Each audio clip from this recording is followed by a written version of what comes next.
তো আজকে রান্না বান্নাতে মিষ্টি কুমড়ো দিয়ে গরুর মাংস, যদি আমার মিষ্টি কুমড়ো একেবারে পছন্দ না, তারপরে রান্না করছি।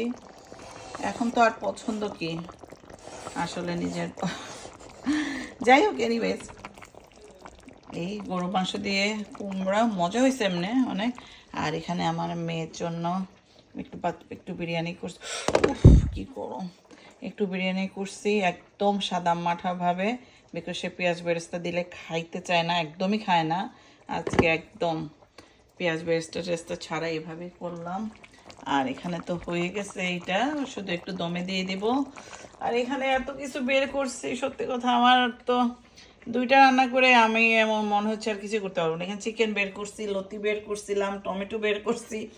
আর এখানে ভাবছিলাম একটু গরুর মাংসের কাবাব করবো, এখানে ছোট ছোট কেটে রাখছি। আর এখানে ডাল ইয়ে করে রাখছি, বাট আর কিছু করতে পারবো বলে মনে হয় না।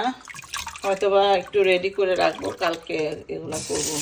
আর না হয় পরে পরে করলেও করতে পারি। এরকম আমি মাঝে মধ্যে রাত 2টার সময় আমি করি, যদি ভালো লাগে আমার। এই তো আজকের এই, সবাই ভালো থাকবেন, খোদা হাফেজ।